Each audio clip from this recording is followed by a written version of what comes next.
E sul loro argento perché ne abbiamo parlato ieri, no? Sul loro argento perché, beh sì, poi le miniere che si trovano sono quelle più sfruttate e poi perché ne abbiamo parlato ieri. E ieri dicevo, ma alla fine io sono il risultato di un genocidio. Cioè noi come cultura siamo il risultato di un genocidio, comunque dentro, come anche parlando con lo psicologo, cioè abbiamo uno schiavo e un colonizzatore, che è un conquistato e un conquistatore, perché comunque con la violenza alla fine sono rimasti, però poi ci sono stati dei meticciati come me, che sono metà indigena e metà spagnolo. E quindi dopo 500 anni può è andata così. Adesso vabbè, se vogliamo vedere la contemporaneità, in Palestina probabilmente succederà lo stesso tra 500 anni.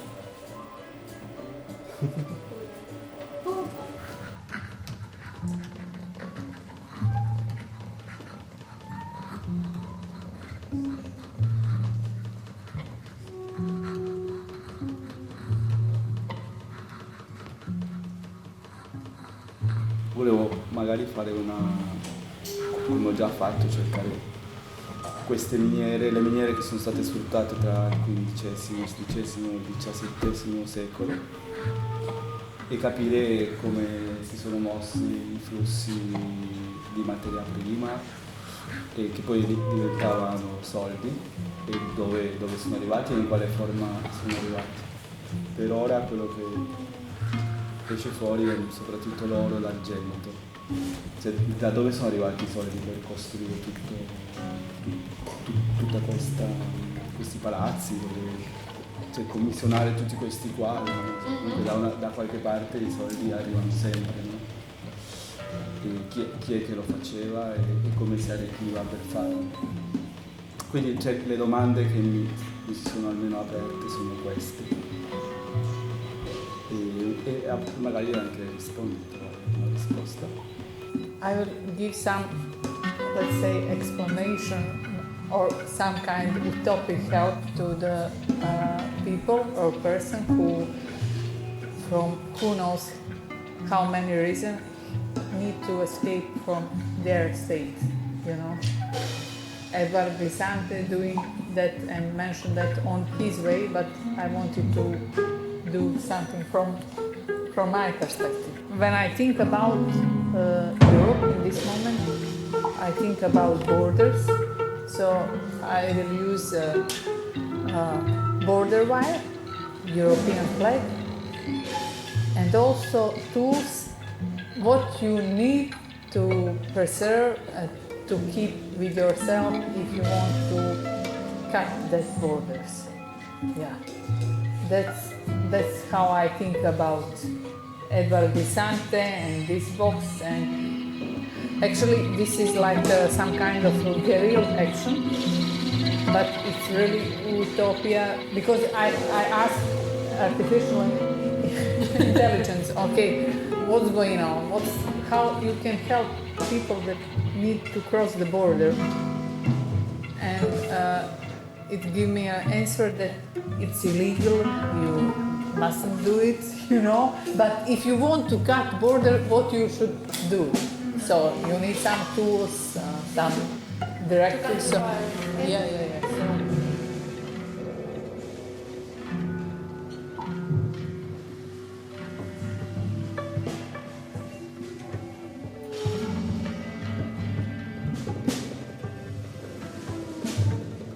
So I thought about it for 3 years now. I was thinking about how could I go to my native country, because I don't have a regulation for it. I can't, and they just put that in any time. Actually, in Ukraine, it's another way. A lot of people going from out illegally through the border, and most of them are swimming through rivers and lakes and sea.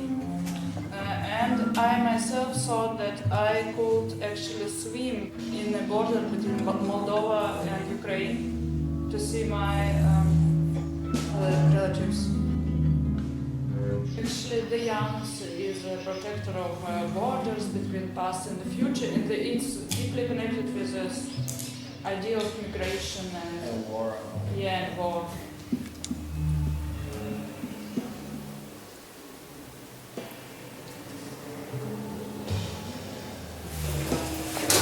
Put that one like on a.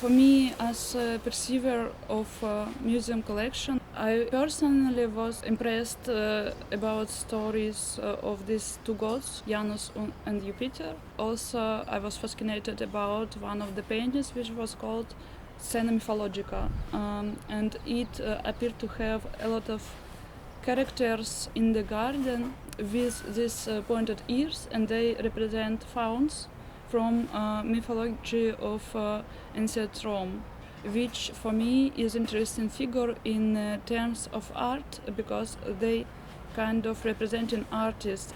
A lot of Renaissance painting, they show people in clothes from other historical periods.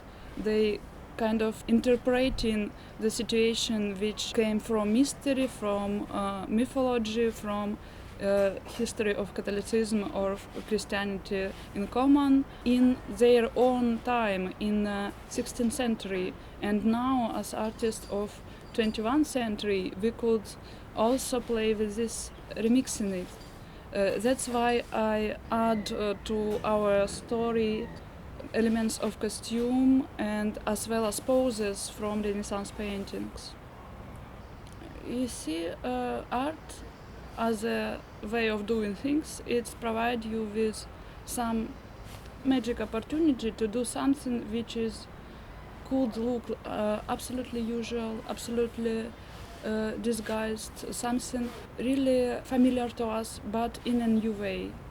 It's essential to understand the context and structures, and when we are talking about producing some new reflections, as well as putting something into the collection, it raises a lot of questions. For example, what is my personal role in it as an artist, woman and migrant? Could my body at all be welcomed in such a space?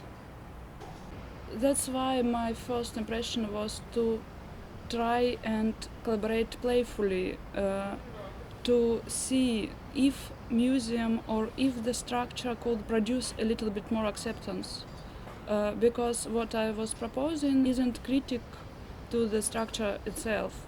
If it could be shown, it will show the museum or the structure of vertical power in a more pleasant way, that they could accept some people with complicated stories, with another class, with second jobs, and I thought about work we are doing as artists, as precarious workers. It's not a secret that a lot of young artists or middle-aged artists or migrant artists with some migrational experiences and women who are doing poetic or artistic things, they are vulnerable and they often work on several jobs. But I am invited here as an artist, which is kind of privileged role. And at the same time, I am a cleaner somewhere.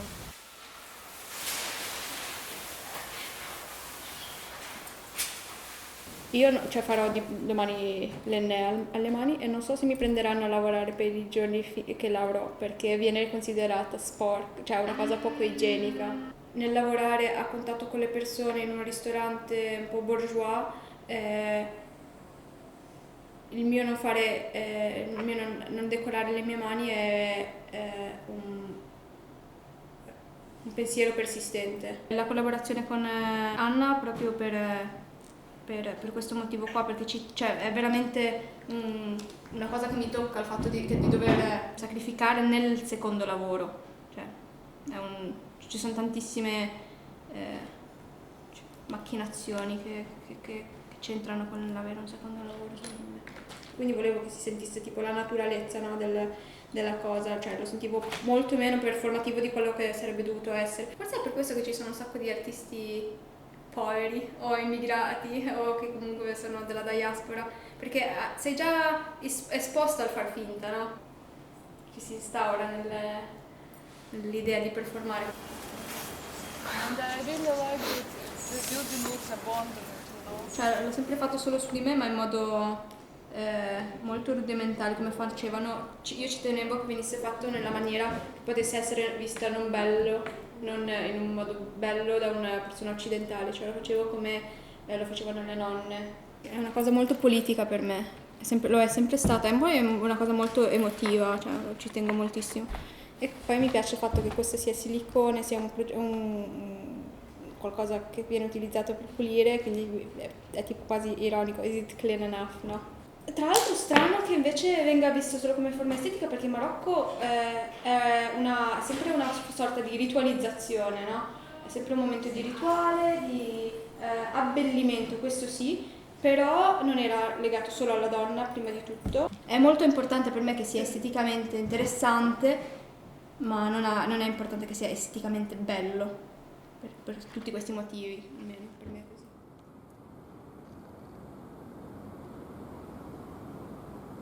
Acceptance of differences is important, and there is a lot of migrants, a lot of people of different classes, and some dirt. It's a really poetical city, and first impressions was about history and visuals and loudness, about everything at once at one time here. I'm not trying to romanticize it. I have my own struggles, and for me it's more comfortable to be in a more mixed society. I'm gonna give you the key, okay? Just like stay there. Buona canapa.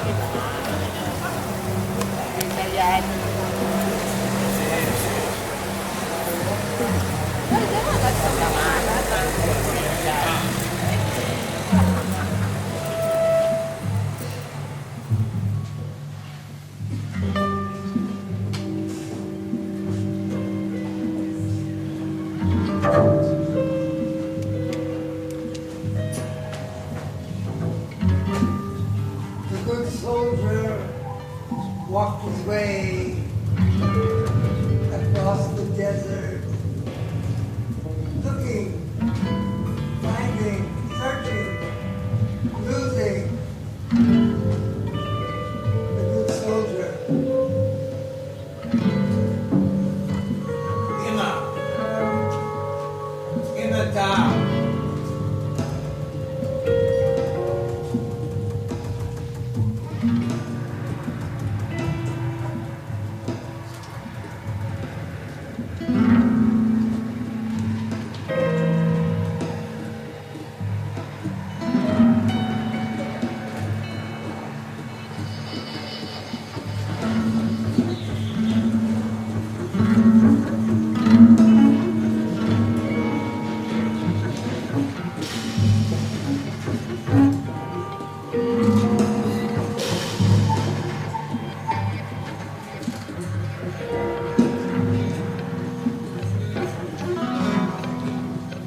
molto importante per l'economia mondiale perché finanziavano la corona spagnola per fare le guerre, per la scoperta e poi venivano pagati con degli interessi molto alti, recuperavano questi soldi. Quindi gli inglesi, gli olandesi e i francesi sono arricchiti, mentre la Spagna no, perché ha solo pagato.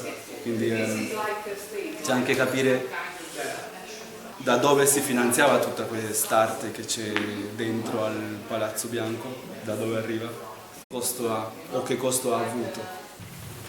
Las venas abiertas de América Latina. Los capitanes de la conquista se abrían paso. Huayna Capac ya había muerto cuando llegaron. En 1545, el indio Hualpa corría tras las huellas de una llama fugitiva y se vio obligado a pasar la noche en el cerro. Para no morirse de frío hizo fuego. La fogata alumbró una hebra blanca y brillante. Era plata pura. Se desencadenó la avalancha española. Fluyó la riqueza. La montagna per le popolazioni indigene è sacra, cioè è nostra madre. E per questo anche che non andrebbe né divisa né venduta e se va via,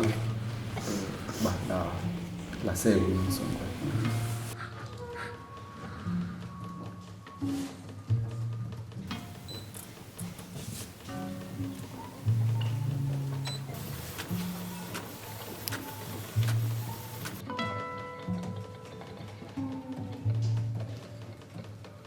Il fatto di entrare a Palazzo Bianco, vedermi attorno, mi ha fatto riflettere sulla scoperta dell'America e sul saccheggio che c'è stato.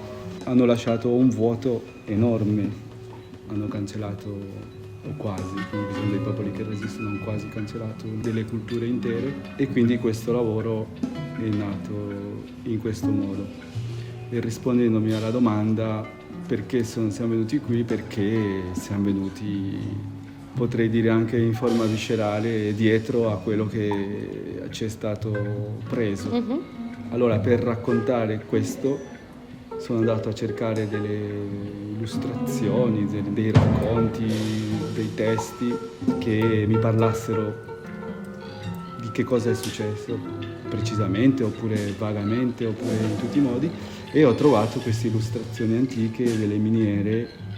C'è un mio disegno che tra l'altro avevo fatto sulla ricevuta del permesso di soggiorno, al quale ho completamente tolto tutte le scritte.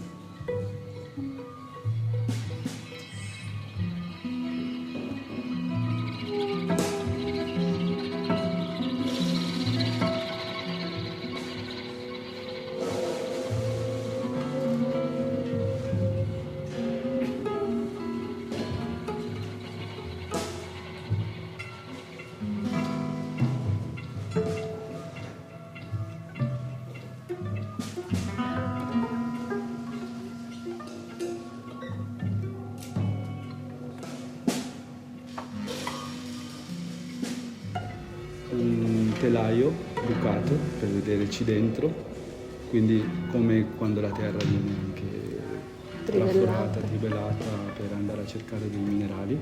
E poi c'è una coincidenza che questi buchi, che nella cultura cagnar esiste, la cultura cagnar appartiene a una regione dove sono i miei nonni paterni. Questa pietra ha 28 buchi ed è un calendario lunare e i buchi li usavano per riempirli d'acqua e la sera andavano a vedere dove si posizionassero la luna e alcune stelle e a seconda di questo capivano quando seminare e quando coltivare. Quindi c'è anche questo parallelismo, richiamo di questi buchi, che all'interno c'è un sole, c'è una luna, il sole d'oro, la luna d'argento.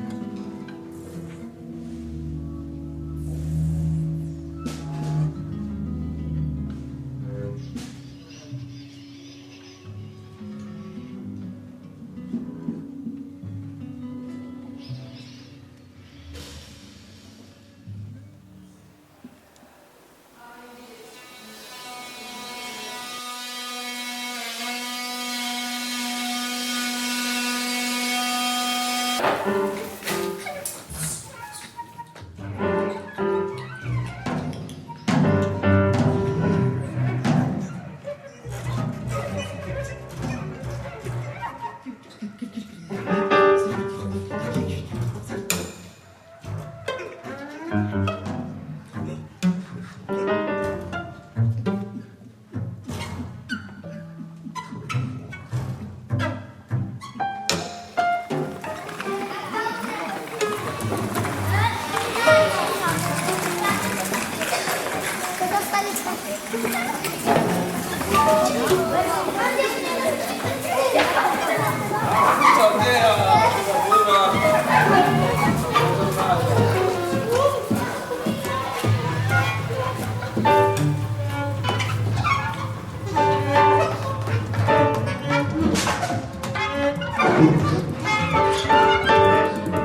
you.